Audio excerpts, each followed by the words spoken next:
Hi hello வணக்கம் and welcome to cricket Indians Tamil channel. இந்த வீடியோவில் நம்ம அதை பற்றி பார்க்க போகிறோம் அப்படின்னா டோட்டலாக வந்துட்டு எம்ஐயோட லேட்டஸ்ட் அப்படி தான் பார்க்க போகிறோம். ஃபஸ்ட்டு அப்டேட் மிகப்பெரிய சிக்கலில் டிவல் பிரீவிஸ். டிவல் பிரீவிஸை பொறுத்த வரைக்கும் யார் வந்துட்டு அவரை பேக் பண்ணாங்களோ இல்லையோ, நம்ம சேனலில் நான் அவரை அதிகமாக பேக் பண்ணியிருக்கேன். காரணம் அவரோட எபிலிட்டி, அவரோட ஆல்ரவுண்டர் எபிலிட்டி, அந்த ஸ்கில் அப்படிங்கிறது ரொம்பவே நல்லா இருந்தது. டிவல் பிரீவிஸை பொறுத்த வரைக்கும் அவருடைய அந்த ஒரு மிகப்பெரிய ஸ்கில் செட்டு அவரை நான் பேக் பண்ணுறதுக்கு ஒரு முக்கியமான ரீசனாக இருந்தது. பேபி ஏபிடி அப்படின்னு சொல்லி வேறு லெவலில் கொண்டாடப்பட்டு இருந்த அவர் இப்போ சவுத் ஆப்பிரிக்கா T20 லீக்ல எம்ஐ கேப்டவுனுக்காக ஒரு மிகப்பெரிய டிசாஸ்டர் பெர்ஃபார்மன்ஸை கொடுத்துட்ருக்கிறாரு. லாஸ்ட் மேட்ச் ஃபஸ்ட்டு பாலே டக் அவுட்டு. ஒரே ஒரு மேட்ச் தான் அவர் டபுள் டிஜிட்டே ரீச் பண்ணியிருக்கிறாரு, 10 ரன் அப்படின்னு சொல்லி. அந்த அளவுக்கு அவருடைய ஃபார்ம் அப்படிங்கிறது இப்போ மோசமாக இருக்குது. சூரியகுமார் யாதவ் இனிஷியல் மேட்சஸை மிஸ் பண்ணுவார் அப்படின்னு சொல்லும் பட்சத்தில் நம்ம கண்டிப்பாக நம்மளுடைய மிடில் ஆர்டரை ஸ்ட்ராங் பண்ணுறதுக்கு ஓப்பனிங்கை மாற்றுறதுக்கான சான்சஸ் அதிகம். அப்படி இருக்கும்போது நம்மளுடைய டிவல் பிரீவிஸ் மட்டும் நல்ல ஃபார்மில் இருந்திருந்தார் அப்படின்னா கண்டிப்பாக அவருக்கு ஓப்பனிங்கில் வாய்ப்புகள் அப்படிங்கிறது கிடச்சிருக்கும். என்னதான் ஓவர்சீஸ் பிளேயர் அப்படின்னு பேசினாலுமே ஒரு தரமான ஒரு இந்தியன் பிளேயர் அப்படின்னு நம்ம எடுத்து வச்சு பார்க்கும்போது நீகல் வதீரா தான் லாஸ்ட் டைம் ஓப்பனிங் பண்ணார். அந்தளவுக்கு எக்ஸ்பீரியன்ஸ் கிடையாது ஓப்பனிங்கில். அதனால் டிவல் பிரீவிஸ்க்கு முன்னுரிமை கொடுத்துருப்பாங்க. பட் ஆனால் சவுத் ஆப்பிரிக்கா T20 லீக்கில் லாஸ்ட் டைம் நல்ல ஒரு பெர்ஃபார்மன்ஸை கொடுத்த டிவல் பிரீவிஸால் இந்த தடவை பெர்ஃபார்மன்ஸ் அப்படிங்கிறதே கொடுக்க முடியல. அதுக்கப்புறம் தான் நல்ல பெர்ஃபார்மன்ஸ் அப்படிங்கிறதே வரும். கண்டிப்பாக டிவல் பிரீவிஸ் இந்த தடவை இப்போ எம்ஐ கேப்டன் எப்போ மாற்றிருக்கிறாங்க அப்படின்னு பார்த்தீங்கன்னா அவங்க நெக்ஸ்ட் அப்கமிங் மேட்சஸில் 2 மேட்சை தோத்தாங்க அப்படின்னா அவங்க பிளே ஆஃப்ஸ் வெளியே போயிடுவாங்க. அவங்ககிட்ட இருக்கிற ஆப்ஷன் 5 மேட்ச்சில் 4 மேட்சை வின் பண்ணி ஆகணுங்கிற சுச்சுவேஷன். அதில் டிவல் பிரீவிஸ் அவருடைய ஒரு வெறித்தனமான ஆட்டத்தை கொடுத்தார் அப்படின்னா கண்டிப்பாக நம்மளுடைய எம்ஐ கேப்டன் டீம் பிளே ஆஃப்ஸுக்கு தகுதி பெற்று அவருடைய அந்த ஃபைன் நாட் டு ரிமெம்பர் அப்படிங்கிறதையும் பதிவு பண்ணும் பட்சத்தில் அவர் மீண்டும் எம்ஐக்கு ஒரு மிகப்பெரிய நாக் த டோரை கொடுக்கலாம் அப்படிங்கிறது என்னுடைய ஒரு ஒப்பீனியனாக இருக்குது. டிவல் பிரீவிஸை பொறுத்த வரைக்கும் உங்களை எத்தனை பேர் ரோஹித் டிவல் பிரீவிஸ் அப்படிங்கிற காம்பினேஷனை பார்க்கணும் அப்படின்னு நினைக்கிறீங்க? இல்லை ப்ரோ அதெல்லாம் வேண்டாம், அவரோட ஃபார்மும் சரியில்லை, அதனால் இஷான் கிஷான் ரோஹித்தே இருக்கணும்னு எத்தனை பேர் சொல்கிறீங்க அப்படிங்கிறத கமெண்ட்டில் சொல்லுங்கள். அடுத்த அப்டேட் மிகப்பெரிய கான்சன்ட்ரேஷனை வைத்து வெறித்தனமாக தயாராகும் நம்மளுடைய ஹர்திக் பாண்டியா. ஹர்திக் பாண்டியாவை பொறுத்த வரைக்கும் இன்றைக்கி அவருடைய இன்ஸ்டா போஸ்ட் இதுதான்.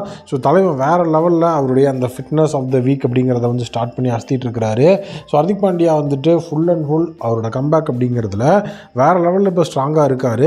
அவரோட கம்பேக் அப்படிங்கிறது கண்டிப்பாக ஒரு மிகப்பெரிய லெவலில் ரோரிங்காக இருக்கணும் அப்படின்னு அவர் ஆல்ரெடி சொல்லியிருந்தார். பவுலிங் பேட்டிங்னு எல்லாத்துலேயுமே ஒரு மிக சிறந்த ஒரு பெர்ஃபார்மன்ஸை என்னோட கம்பேக்கில் நான் கொடுப்பேன் அப்படிங்கிறது தான் அவருடைய மிகப்பெரிய விஷயம். ரோஹித் சர்மாவை ரீப்ளேஸ் பண்ணி அவர் களம் இறங்கும் போதே ஒரு கேப்டனாக எம்ஐக்கு களம் இறங்குறாரு. அவருடைய ரோல் அப்படிங்கிறது 200 மடங்கு வேறு லெவலில் இருக்கணும். ஃபுல் அண்ட் ஃபுல் இப்போ டோட்டலாக என்னதான் அவர் ஒரு கேப்டன் அப்படிங்கிற ரோல் எடுத்திருந்தாலுமே ஒரு ஆல்ரவுண்டர். பேட்டிங் அதுக்கப்புறம் பவுலிங் அதே நேரம் பார்த்திங்கன்னா கேப்டன்சின்னு எல்லா இடத்துலையும் கன்சிஸ்டண்ட்டாக ஒரு பெர்ஃபார்ம் பண்ணணும் அப்படிங்கிற விஷயம் இருக்குது.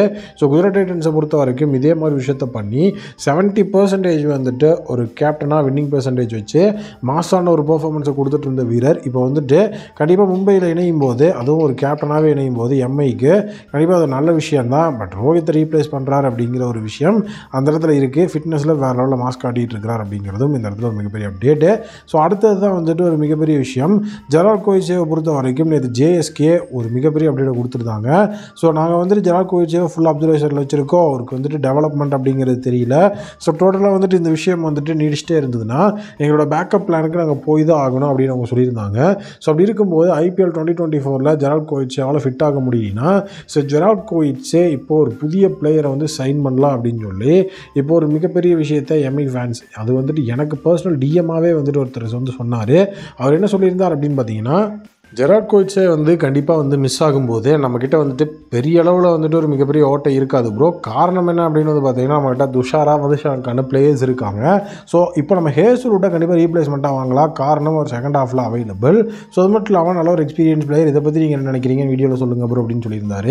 ஜாஸ் ஹேசல்வுட்டை பொறுத்த வரைக்கும் கண்டிப்பாக தரமான ஒரு பிளேயர், ஃபார்மர் எம்ஐ பிளேயரும் கூட, எக்ஸ்பீரியன்ஸும் இருக்குது. T20 வேர்ல்டு கப்புக்கும் தயாராகணும் அப்படிங்கிற பட்சம் இருக்கும்போது IPL அவருக்கு மிக சிறந்த ஒரு பிளாட்ஃபார்மாக இருக்கும். ஏன்னா IPLோட ஷெட்யூல் இப்போ அவுட் ஆகிருக்குது. அவங்க என்ன சொல்லியிருந்தாங்க அப்படின்னா டென்டேட்டிவ் ஷெட்யூலில் T20 வேர்ல்டு கப்புக்கு 10 நாளைக்கு முன்னாடி IPL முடிகிற மாதிரி தான் இருக்குது. அவர் IPL செகண்ட் ஆஃப் ஆடினார்னா T20 வேர்ல்டு கப்புக்கு நல்ல ஒரு ப்ரிப்பரேஷன் கிடைக்கும். நீங்கள் என்ன சொல்கிறீங்க? ஜெரால்ட் கோயிச்சோட ரீப்ளேஸ்மெண்ட்டாக யார் இருக்கலாம் அப்படிங்கிறத கமெண்ட் செக்ஷனில் மறக்காமல் கமெண்ட் பண்ணுங்கள்.